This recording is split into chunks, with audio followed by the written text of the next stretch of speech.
Welcome back to another episode of the Mail It In podcast. Gonna get right into it here. Opening day baseball was a week ago. We haven't posted a podcast recently. Had to get one out here. So like I said, opening day for baseball was last week. I know that our Detroit Tigers have looked pretty abysmal. Nothing out of the ordinary at all. They're 2-6. They got swept in the first series. They played Houston, and actually, I think they won. Their only two wins were against Houston, surprisingly. After they played the first series against Tampa, the first 3 games against Tampa, I was wondering if they were going to win a game the entire year. They looked so terrible. Like they looked like a team that was so far overmatched when they went to play. They lost their third game at Tampa. Like you could tell they didn't want to be on the field. It was not looking positive.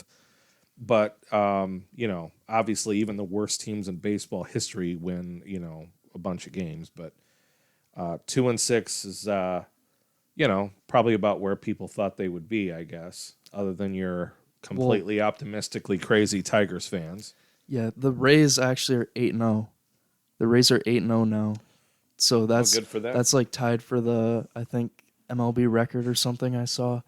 But yeah, Tigers, they have not done,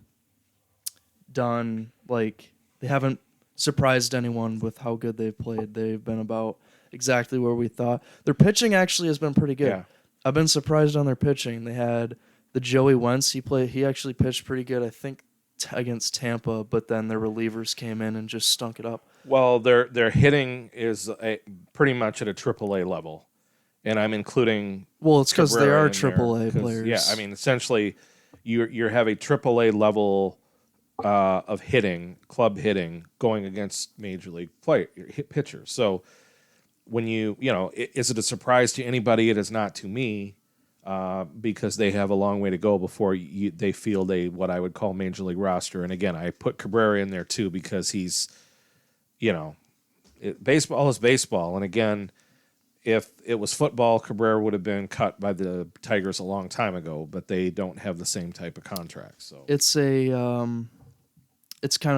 obviously it's his farewell season. So like in Houston, they did like a ceremony for Miguel Cabrera and all that. That's fine. So, but the Tigers will be pleased that he'll be off the payroll next year. I don't know how much he's making. Is it a lot? It's I don't know. 30 million. 30 million. Yeah. So I don't know. Well, is he going to be off the pay? Is this his final year of contract? His final year, yes. Or is it just like he's retiring but still has more? No, he is. It's final year of his contract. I respect that then.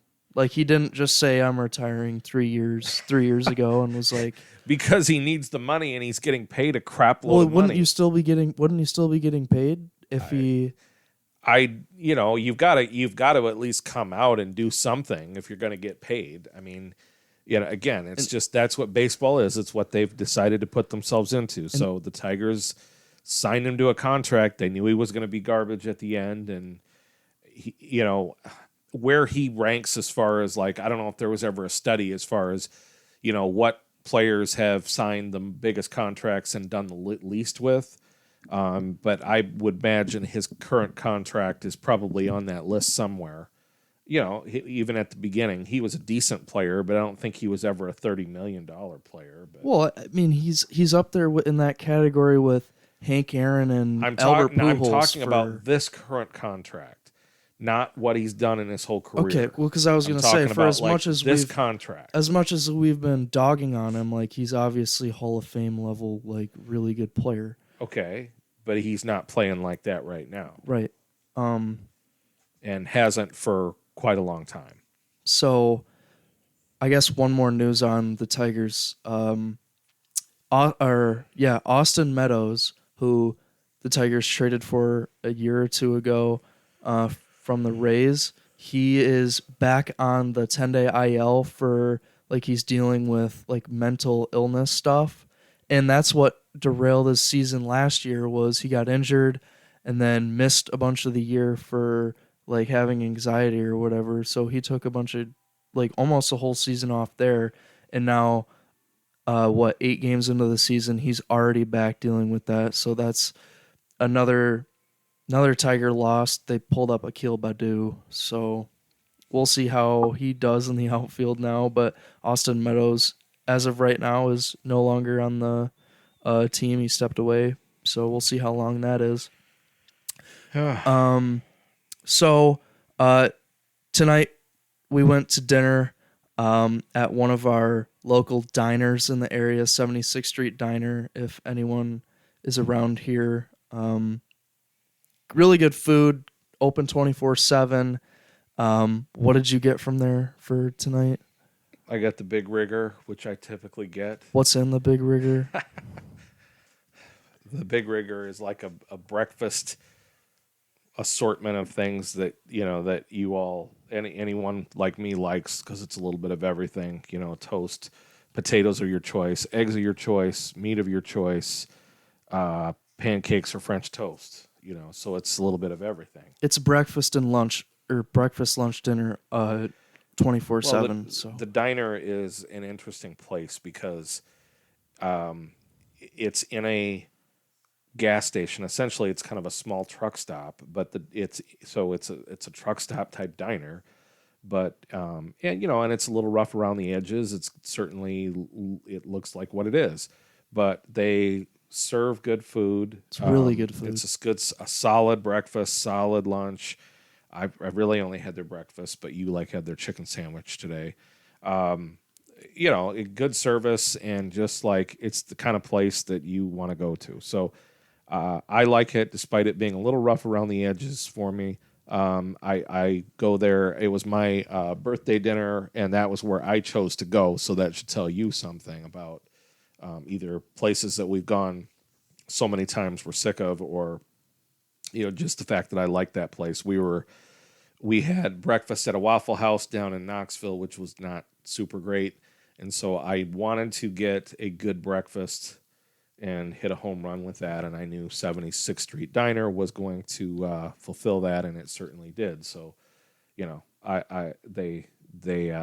they satisfied again. I would say when we were there this time, the hash browns were a little overdone. That's an opinion thing for me. They were a little overdone, but everything else was spot on. French toast was great. The links were cooked well. The eggs were great. Just So a good breakfast. I usually have their breakfast as well. The 2 for $4 has like eggs. The 2x4. The 2x4 has eggs, choice of meat, pancakes or French toast, and then hash browns, I believe, something like that. You don't get hash browns with that one. Are you sure? Anyways, Yeah. I usually get their breakfast. I decided to get their homemade chili, Texas style, which means they put onions, cheese, and onions in it, and it was arguably Onions, up there. cheese, and that's it. Well, and their chili. Like green peppers or something. It had some green peppers, but that's their Texas style said onions, cheddar, cheese, Okay. and whatever. And then I had their grilled chicken sandwich. Put some of the honey mustard on it, and then the barbecue sauce.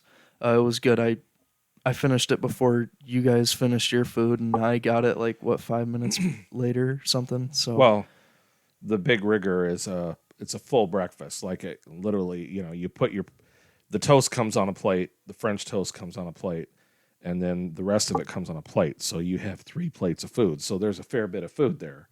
And like I said, I think it only costs like $13 for all that food. So it's a pretty good deal. And again, sometimes that place is extremely busy, and it's fairly popular with the locals and around.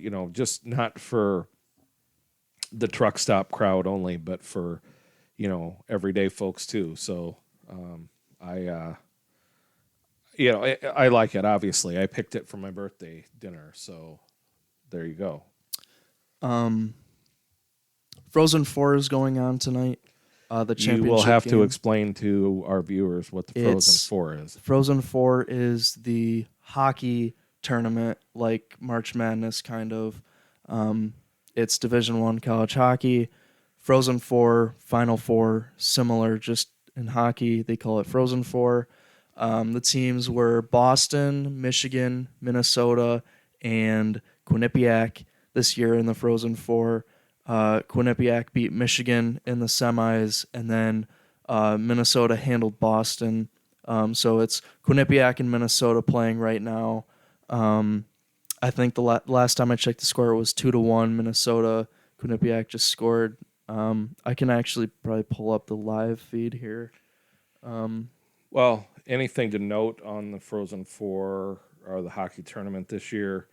I didn't really spend a lot of time watching it. I mean, some of the guys that Clayton used to play with play for Michigan. Did you Not say on his with or team, against? against, in the same, you played against them, I guess. So we know some of who they are.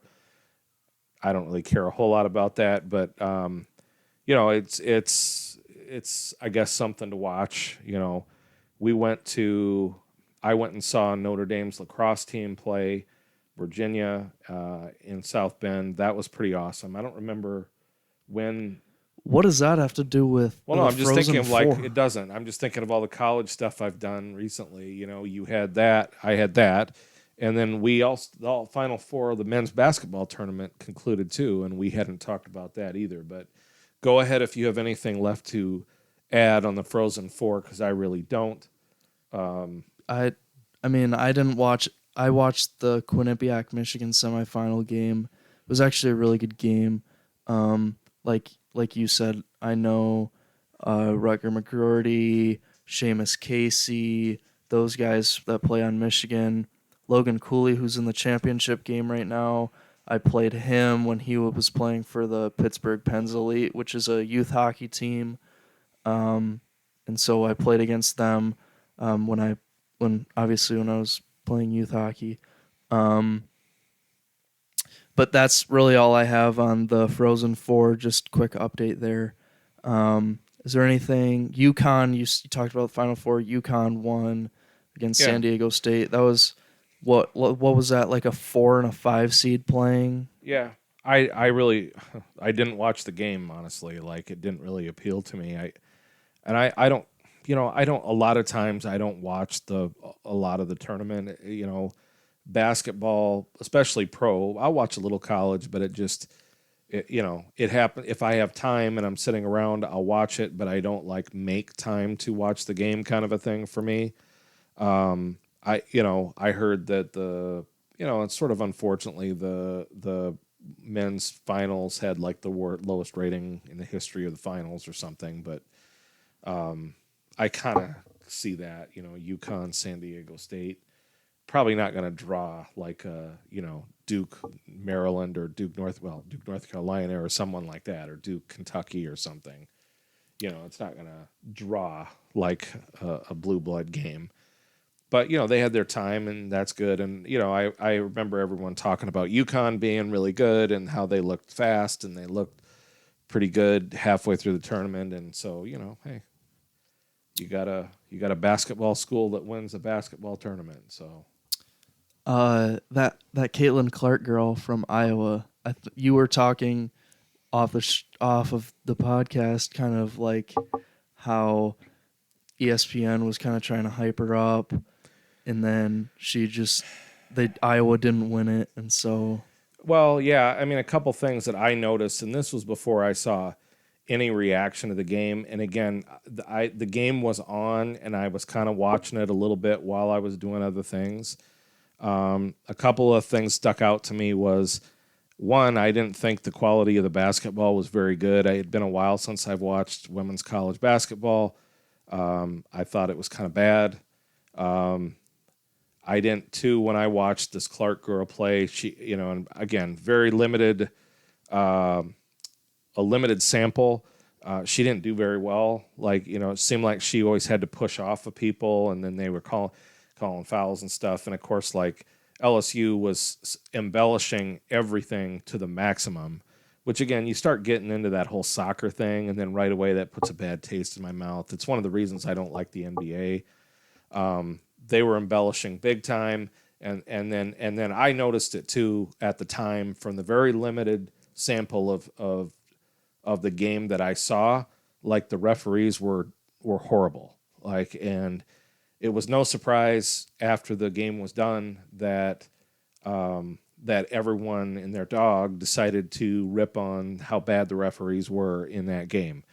A little surprising considering you have the national championship game, how you would have like a set of referees together that weren't good. I don't know why people think it's great. I guess that the ratings for that game were higher than they'd been in a while. I think for women's final. I promise you it ain't going anywhere, but you know, hey, good for them if they can. I don't know why you have a game like that where you have a set of referees that's that bad. Maybe they had a bad game. I don't know, but boy, you'd think you'd have some good referees in there. But I have nothing to say and again, about it. I don't have anything about for Iowa or LSU. I don't care about either one. It's It doesn't matter to It's me. women's basketball. I mean, unless you're a women's college basketball analyst, I don't think anyone. I mean, it could be a little bit, mean to say, but I don't think anyone necessarily cared who won the Well, women's some people did, championship. I suppose. Well, if you're an Iowa or LSU fan, and if you Well, like there's probably other women's people too. basketball, but I'm just saying, I'm like, saying the majority of people, like, what did they really care? No. well, and I don't know what the ratings were for the men's final versus the women's final. I'm assuming the men's final was a higher rated show, even though it was the lowest rating. But whatever. I mean, like I said, I didn't really care one hoot about the game and who was in it. I sort of wanted to tune in to see what all the fuss was about. Wasn't impressed with the players, but especially not the quality of the refereeing. And I'm like, I don't know how you build on that, but hey, it is what it is, I guess. And we go on, we move on. So we have baseball, we've got the NHL hockey playoffs starting soon too. So, before we end, we can do a quick something fun here. The best NHL logo of all time. I'm gonna before I tell you, kind of refreshen your brain. I want you to just off your head think of what do you think the best NHL Excuse logo me. of all time is? Um, like the most classic one, The or the your most like the favorite one your that your favorite logo of all time for an NHL team. my favorite logo of all time. Um, I mean, I like Detroit's logo.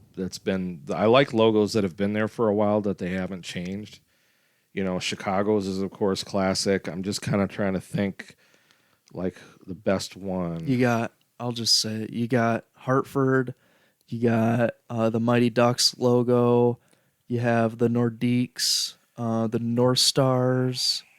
Um, what else? The old The Winnipeg Jets. Jets logo. Yeah. The The Thrashers. Oilers. The Oilers Oilers oil logo's drip been that thing. way for a while. The old Um, Buffalo Sabres one. The goat head. I think the old Buffalo goat head. The It's a goat. buffalo The head. right, but they call it the goat head. Oh, I thought you were talking like the most craziest. Like I remember the old Vancouver Canucks horrible logo. I'm gonna say, let's just go with the Montreal's because it's probably the most The classic one, the I guess. Nordiques. No, Montreal Oh, the Canadiens. Canadians? Why the It's Canadians? the most classic one. I mean, I don't like the Canadians logo one bit.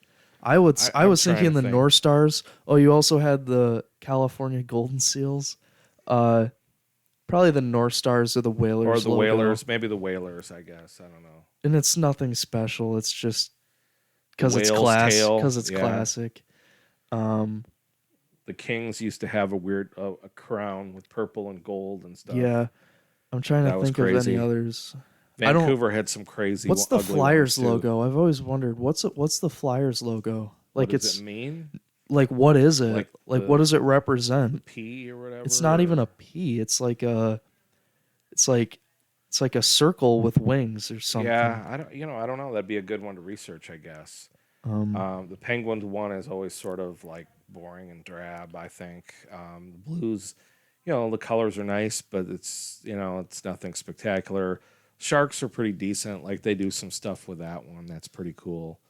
The Wild's pretty The cool. Avalanche do some kind of cool stuff. Wild, yeah, they I don't like the Wild's colors so much, but Florida Panthers do some. They've done some cool stuff. Like the initial logo for the Panthers was pretty cool. That panther The jumping out Panther. of the ice with the claws and stuff. I had a shirt from '93 like with that on it until it fell apart, but that was pretty cool. Anyway, so you got more than you asked for there. Yeah. Well, hope you guys enjoyed this video. If you did, please leave a like, comment any topics you'd like us to talk about, and we'll see you next time.